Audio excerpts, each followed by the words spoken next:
इसलिए उधर लिखा है दुल्हन ने अपने आप को तैयार कर लिया है। खुद तैयार होना है, खुद जय पाना है, खुद उस स्तर तक बढ़ना है ताकि वो अंतर मिट जाए, परमेश्वर के बिल्कुल बराबर हो जाए। ये समझ में आ गया होगा शायद, ये जो पूछा था अभी, ये समझ में आया? दुल्हन की सहेलियां और दूल्हे के मित्र में समझ में आई? जैसे जो दुल्हन है, हाँ जी, जो आगे तक बढ़ गए वो दुल्हन है, और उनकी सहेलियां जो है जिनको दुल्हन ने कहा था कि भाई ऐसी बातें यीशु के बारे में, वो उनके पीछे में ये चल रहे, वो थोड़े उनकी सहेलियां हैं। और जो मित्र है, वो मित्र में से भी जो चाहे स्त्री हो या पुरुष हो, जो दुल्हन बने वो दुल्हन बने, लेकिन जो मित्र है जिनको कहा गया था भाई यीशु का सुसमाचार सुनने के लिए आइए, वो उनके मित्र जो सुनकर, हाँ मित्र मतलब वो उतने नहीं, वहां तक पहुंचेंगे नहीं, वहां तक नहीं, उच्च स्तर तक पहुंचेंगे नहीं। जैसे मैंने बताया ना, बिल्ली के ऊपर जय पाया, चूहे के ऊपर जय पाया, फिर भेड़िया के ऊपर, फिर टाइगर के ऊपर, फिर शेर, फिर बब्बर शेर, फिर उसका दुल्हन क्या है, दुल्हन सबके ऊपर जय पाकर फिर आखिरी में नए यरूशलेम में पहुंचेगा। लेकिन मित्र बीच में ही रुक जाएगा, सहेलियां बीच में ही रुक जाएगा। समझ? नेवताहारी उन्होंने तो बिल्ली को ही नहीं हराया, नेवताहारियों ने तो क्या नहीं किया, बिल्ली को ही नहीं हराया, वो तो बहुत ही पीछे है, वो तो बस नाम की हथेली बजाते हैं। हाँ समझ आई बात? और हाँ जी,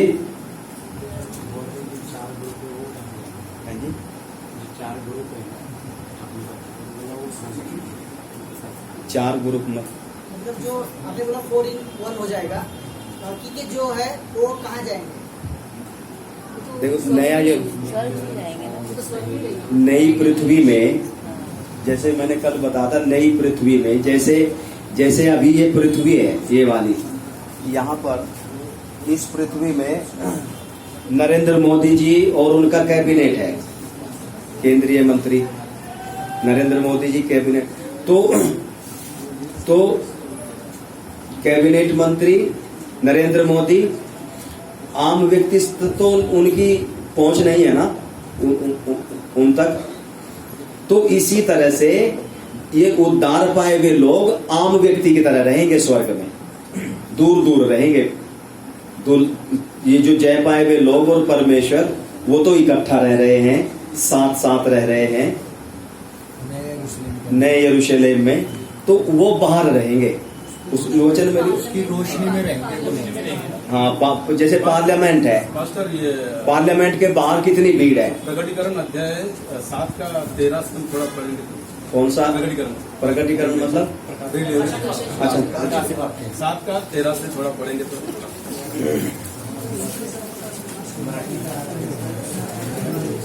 हाँ जी, प्रकाशित वाक्य 7 का 13 से। इस पर प्राचीनों में से एक ने मुझसे कहा, ये श्वेत वस्त्र पहने हुए कौन है और कहाँ से आए हैं? मैंने उनसे कहा, हे स्वामी, तू ही जानता है। उसने मुझसे कहा, ये वे हैं जो उस महाक्लेश में से निकलकर आए हैं। इन्होंने अपने अपने वस्त्र मेमने के लहू में धोकर श्वेत किए हैं। हाँ इसमें क्या पूछने वाली? यही जो दुल्हन बने वो यही लोग हैं जो सारे दुखों से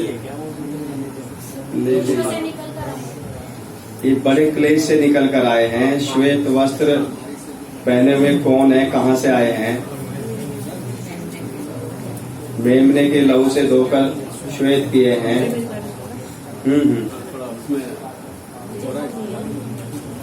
हाँ वहाँ तक पहुँचने के लिए ये सब सहना ही पड़ेगा, सहना पड़ेगा, तब जाके वहाँ तक पहुँचेंगे, तब जाकर पहुँचेंगे।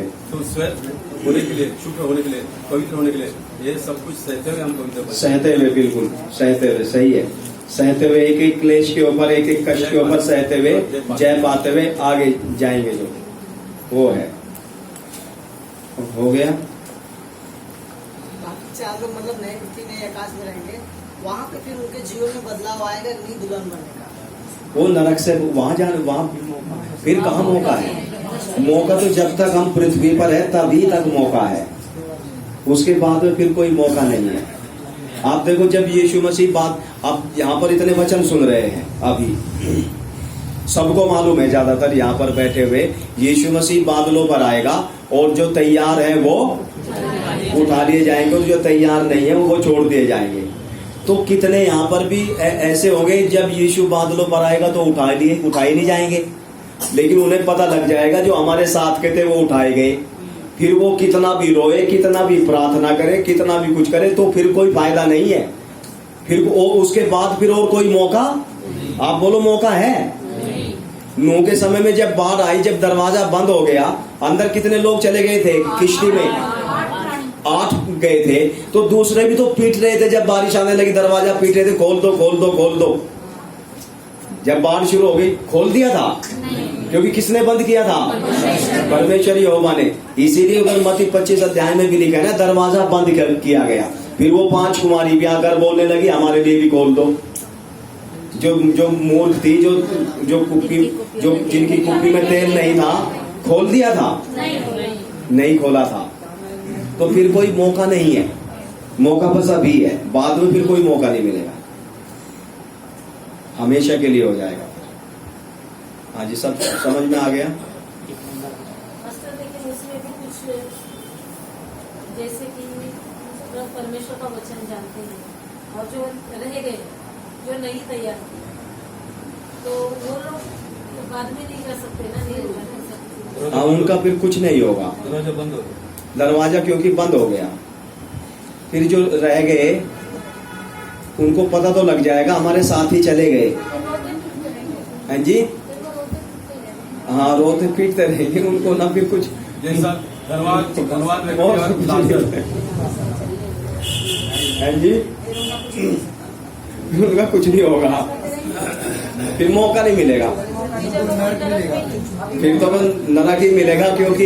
क्योंकि यीशु मसीह बोलता है ना, हे कुकर्म करने वालों उस आग में चल। वो भी बोलेंगे प्रभु हमने तेरे नाम से ये किए, तेरे नाम से हमने दुष्ट आत्माएं निकाली थी, ये किया था। यीशु बोलेगा मैं तुम्हें जानता ही नहीं, उस अनंत आग में चले जाओ जो तुम्हारे लिए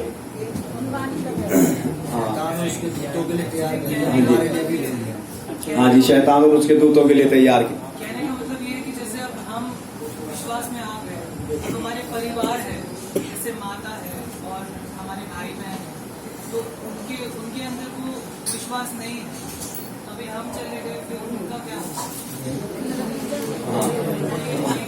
हम चले जाएंगे तो वो तो यही रह जाएंगे, उनका क्या होगा वो नहीं है। परमेश्वर यहोवा का दिन बहुत खतरनाक, भयानक, बदली का दिन आ रहा है, जो बहुत विपत्ति, तिमिर, संकट का दिन, विरोधी मसीह का राज्य। वो दिन ऐसे होंगे, उसके लिए लिखा है जैसा मनुष्य के उत्पत्ति से लेकर उससे पहले तक कभी नहीं आया, इतना भारी क्लेश होगा। उस क्लेश में पड़ेंगे, मन भर के तो ओले गिरेंगे, बड़ी बड़ी विपत्ति आएगी, बहुत कष्ट इसी पृथ्वी पर उठाएंगे। उसके बाद फिर आग और गंधक की उस नरक की आग में, उस झील में चले जाएंगे, युगानुयुग के लिए तड़पेंगे और एक बूंद पानी मांगेंगे। अपनी उंगली का एक सिरा भिगोकर मेरी बूंद पर, मेरी जीभ पर डाल दो, मैं तड़प रहा हूं इस ज्वाला में।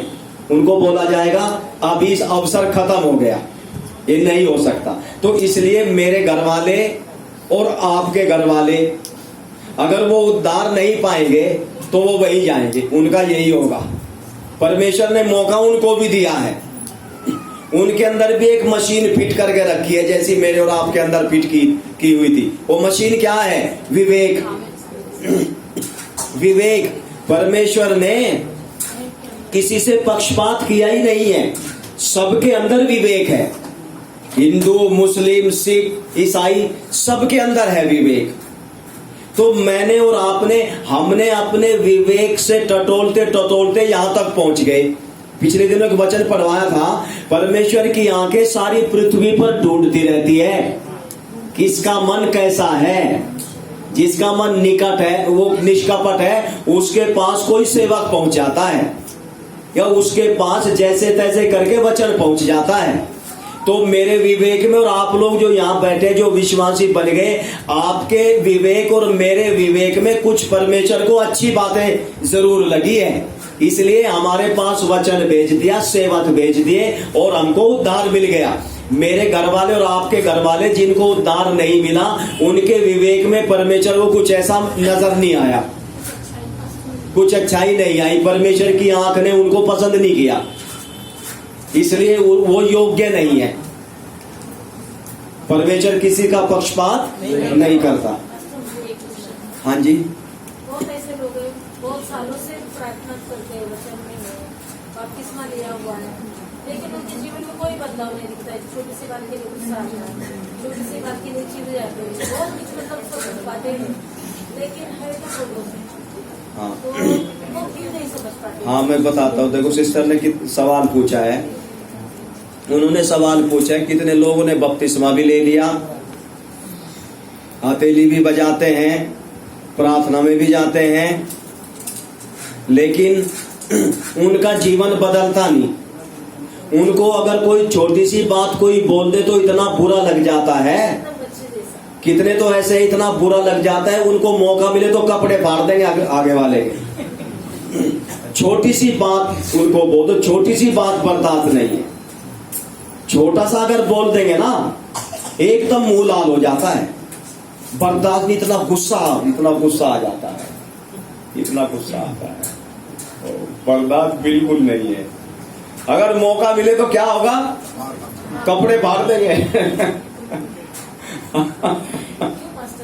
देखो कारण क्या है, कारण क्या है? देखो परमेश्वर के वचन में लिखा है, तुम्हारा निकम्मा चाल चलन जो बाप दादों से चला आता है। देखो मैं एक वचन पढ़ता हूं पहला पत्रस से, पहला पत्रस 1 अध्याय में, पहला पत्रस 1 अध्याय में 1 का 14 और 15। आज्ञाकारी बालकों के समान अपनी अज्ञानता के समय की पुरानी अभिलाषाओं के सदृश न बनो, पर जैसा तुम्हारा बुलाने वाला पवित्र है, वैसे ही तुम भी अपने सारे चाल चलन में पवित्र बनो, क्योंकि लिखा है, पवित्र बनो क्योंकि मैं पवित्र हूँ। हाँ देखो परमेश्वर की आज्ञा है, आज्ञाकारी बालकों के समान अपनी अज्ञानता के समय की पुरानी अभिलाषाओं के सदृश न बनो, जैसा तुम्हारा बुलाने वाला पवित्र है वैसे ही तुम भी अपने सारे चाल चलन में। तो पवित्र किसको बनना है आप बताओ? खुद बनना है ना, या कोई बनाएगा, या कोई जबरदस्ती का कान पकड़ के बनाएगा पवित्र? आप बताओ, बताओ पवित्र खुद बनना है या कोई बनाएगा? आप देखो वचन सुन रहे हैं, आप देखो वचन सब बराबर सुन रहे हैं, 4 साल से सुन रहे हैं सब, मान लो तो 4 साल में एक ही वचन सिखाया जाता है, सबको बराबर मौका मिला है। लेकिन कुछ लोग तो बहुत आगे बढ़ गए, कुछ लोग अभी तक वही हैं, कुछ लोगों के स्वभाव में बदलाव आया ही नहीं है, कुछ लोगों का स्वभाव बहुत बदल गया। तो आप बताओ सिखाने वाले की गलती है या परमेश्वर की गलती है या खुद गलती है मनुष्य की? खुद की गलती है ना। तो इसलिए कितने लोग जो बपतिस्मा भी ले लिया, वचन भी पढ़े, लेकिन फिर भी उनके स्वभाव में कोई बदलाव, उन्होंने पवित्र आत्मा की आग के लिए अर्पण ही नहीं किया, उन्होंने प्रार्थना ही नहीं किया, पवित्र आत्मा जला दो मेरे अंदर से इस गंदे स्वभाव को, क्योंकि वो गंदा स्वभाव अंदर है इसीलिए तो पवित्र आत्मा नहीं आता, वो गंदा स्वभाव अंदर है इसीलिए तो परमेश्वर बातें नहीं करता। तो फिर भी उस गंदे स्वभाव को इतना प्यार करते हैं, प्रार्थना ही नहीं करते उसको जलाने के लिए, देते ही नहीं है पवित्र आत्मा को। पर पवित्र आत्मा तो जलाने के लिए तैयार है, सबका जला देगा, लेकिन पहल किसको करनी है? हमें खुद करनी है। तो इसलिए हम खुद बदलना नहीं चाहते कितने लोग, इसलिए उनका कुछ नहीं हो सकता। आप बताओ प्रभु यीशु मसीह ने यहूदा इस्करियोती को बराबर मौका दिया है या नहीं दिया? जिसने यीशु मसीह को पकड़वाया था, थैली उसके पास रहती थी, वो चोरी करता था, लिखा है ना वचन में। फिर भी यीशु मसीह ने थैली उससे छीना नहीं, थैली तुम ही रखो, यहूदा इस्करियोती को देकर रखा हिसाब किताब की थैली। वो चुरा लेता था, प्रभु को भी मालूम था चोर है वो, और यीशु मसीह को ये भी मालूम था कि ये मुझे पकड़वाएगा, पहले ही बोलता था ना कि तुम में से एक मुझे, लेकिन फिर भी उसको हटा दिया था अपने साथ से, हटाया नहीं था, बराबर रखा था, साथ साथ रखा था, फिर भी सिखाता रहा था, पूरा मौका दिया, लेकिन फिर भी बदला नहीं है। आप बताओ बदला है यहूदा इस्करियोती जिसने यीशु मसीह को पकड़वाया था? नहीं बदला। और फिर अंजाम क्या हुआ आप सबको मालूम ही है। तो इसी प्रकार से हमको भी बराबर मौका देता है, किसी का पक्षपात नहीं करता, लेकिन हम हैं कि खुद बदलना नहीं चाहते, हम अपनी बुरी आदतों को छोड़ना नहीं चाहते। जैसे मैंने बताया ना, अगर एक छोटी सी बात बोल देना करेक्शन करने की, एक भाई को या बहन को उसके अंदर सुधार करने के लिए कोई बात बोल दो, प्यार से ही बोलो, भाई साहब आप ऐसा मत करो, ऐसा कर लो, इतने में ही लाल हो जाता है मुंह, मुझे ऐसा क्यों बोल दिया। आप देखो तो छोटी सी बात है ना। कितने ऐसे हैं, उनको कितना भी डांट लो, कितना भी गुस्से से समझाओ, उनको कुछ बुरा नहीं लगता। समझ गए ना। हमारे भाई हैं उधर अरुण जी, उनको मैं कितना डांट देता हूं, कितना सख्त बोलता हूं कितनी बार, शादरा से जो आते हैं अरुण ब्रदर, लेकिन वो हंसकर सब बातों को हंसकर रिएक्ट करते हैं, कभी बुरा नहीं मानते मेरी बात का, और उसमें सुधार करने की कोशिश कर लेते हैं। लेकिन साथ में को दूसरा भाई, उनको अगर थोड़ा सा भी बोल दे तो एकदम ऐसा लगता है जैसे फाड़ खाएंगे, थोड़ा सा भी बर्दाश्त नहीं है। आप समझ रहे हैं ना।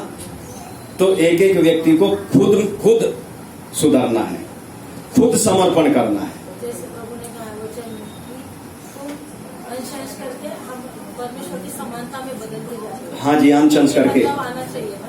हाँ आना चाहिए, खुद करना है, खुद कोशिश करना है, खुद करना है। हाँ जी हाँ जी। अब यीशु मसीह को तो छोड़कर सब चले गए थे ना, मत उसमें यूहन्ना 6 अध्याय में लिखा है ना, वो खाना खाने वाले यीशु को छोड़ के सब चले गए। यीशु के चेले, जब यीशु ने सही वचन बताया, 12 ही बचे थे सामने, यीशु ने उन 12 को भी बोला तुम भी अगर चले जाना चाहते हो तो, लेकिन पतरस ने बोला था प्रभु अनंत जीवन की बातें तो तेरे ही पास है, हम तुझे छोड़कर कहाँ जाए। कितने तो छोड़ के चले गए थे। तो यीशु मसीह ने जबरदस्ती चलाया उनको अपने पीछे, जबरदस्ती नहीं चलाया, मौका उनको भी दिया था। ऐसे भी लोग हैं जिन्होंने कुछ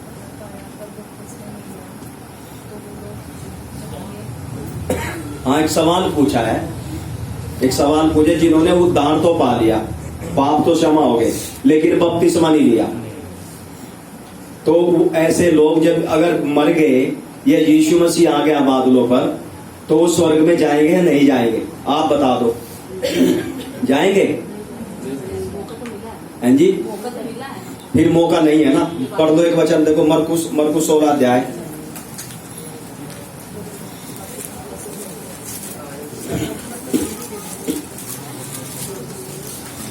मरकुस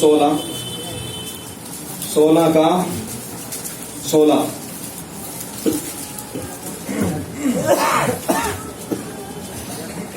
जो विश्वास करे और बपतिस्मा ले उसी का उद्धार होगा, परंतु जो विश्वास न करेगा वह दोषी ठहराया जाएगा। विश्वास करने वालों में ये चिन्ह होंगे कि वे मेरे नाम से दुष्ट आत्माओं को निकालेंगे, नई नई भाषा बोलेंगे, सांपों को उठा लेंगे। हाँ, बस देखो इधर लिखे 16 का 16 में, जो विश्वास करे और बपतिस्मा ले उसी का उद्धार होगा, परंतु जो विश्वास ना करेगा वो दोषी। देखो, जो विश्वास करे और बपतिस्मा ले उसी का उद्धार होगा। उद्धार होने के लिए क्या क्या करना है? पहला स्टेप क्या है? विश्वास करे। दूसरा स्टेप बपतिस्मा ले, उसी का उद्धार होगा। और जिन्होंने विश्वास कर लिया बस और बपतिस्मा नहीं लिया और यीशु मसीह आ गया बादलों पर, उठाए जाएंगे? उद्धार हुआ ही नहीं जाएगा, क्योंकि वचन मिल गया, वचन सुना दिया। वो अलग केस है। कुछ को अगर बपतिस्मा लेना चाहते थे लेकिन उनको लेने का समय नहीं मिला, ले नहीं पाए। जैसे एक व्यक्ति यीशु मसीह के बराबर में जो लटका था, 2 डाकू लटकाए गए थे ना, एक के लिए यीशु मसीह ने बोला था कि आज तू मेरे साथ परदोष में होगा। परदोष में गया था ना, तो उसको तो बपतिस्मा लेने का समय ही नहीं था, है ना। तो लेकिन जिसको बपतिस्मे के लिए पूरा समय दिया गया, वचन भी पता है, समझाया गया है, लेकिन फिर भी बपतिस्मा नहीं लेते अपनी खुदी के कारण, खुदी शारीरिकता के कारण। मेरी पत्नी क्या कहेगी, मेरा पति क्या कहेगा, मेरे पापा क्या बोलेंगे, मैं उनसे चोरी कर लिया, उनको बताया नहीं मेरे पापा जी को, मेरे पापा नाराज हो जाएंगे। ऐसों का उद्धार नहीं होगा, वो स्वर्ग में नहीं जाएंगे, बल्कि उनकी सजा भी, उनका नरक भी और भारी होगा। क्यों भारी होगा? क्योंकि जानबूझकर उन्होंने जानने के बाद उन्होंने लापरवाही की, इसलिए उनके लिए फिर नरक भी भारी है, सजा। समझ आया? अच्छा, एक सवाल आया है, गर्भावस्था के दौरान टीके दवाई दी जाती है और केस के दौरान ऑपरेशन होता है और बच्चों को पोलियो की दवाई दी जाती है, उसके बारे में बताइए। हाँ देखो, गर्भावस्था के दौरान टीके दवाई लगाई जाती है, वो लगवाना चाहिए। दवाई भी खानी चाहिए, कैल्शियम होता है, वो आयरन होता है, और टीके भी लगवाने चाहिए, क्योंकि वो ना बीमारी नहीं है, वो बीमारी नहीं है, बीमारी अलग चीज है। इसलिए दवाई भी खानी है, कैल्शियम की, आयरन की, और टीके भी लगवाने हैं, और ऑपरेशन भी कराना है, और ऑपरेशन के बाद में घाव भरने के लिए जो दवाई दी जाती है वो भी खाना है, क्योंकि वो तो डिलीवरी होने का एक प्रोसेस है, वो तो बीमारी नहीं है। और बच्चों को जो पोलियो की दवाई दी जाती है वो भी दिलवानी चाहिए, क्योंकि वो कानून बना है, सरकार पे कानून आया है, वो वचन के खिलाफ नहीं है, उस कानून का पालन करना चाहिए, पिलानी चाहिए बच्चों को दवाई। ये और मेरा एक सवाल है, दो सवाल है। पहला है कि बहुत पुराना सवाल है मेरा कि जैसे मैं पहले पुरानी चर्च में था, तो वहाँ पे हमें गॉस्पेल देते थे, जैसे संसारिक गॉस्पेल आपने जैसे बताया, तो उसमें बोलते थे कि हम प्रोटेस्टेंट हैं, हम क्रिश्चियंस हैं। तो अब जब हम असली गॉस्पेल में आए हैं, तो अभी हम अपने आप को किस तरह इंट्रोड्यूस करें, मतलब हम क्या क्रिश्चियन हैं, हम कौन हैं? हम विश्वासी है। देखो, क्रिश्चियन का जो अर्थ है, वचन में लिखा है, एक जगह आया है मसीही। क्रिश्चियन, अंताकिया में चेले सबसे पहले मसीही कहलाए। मसीही का मतलब क्रिश्चियन, क्रिश्चियन का मतलब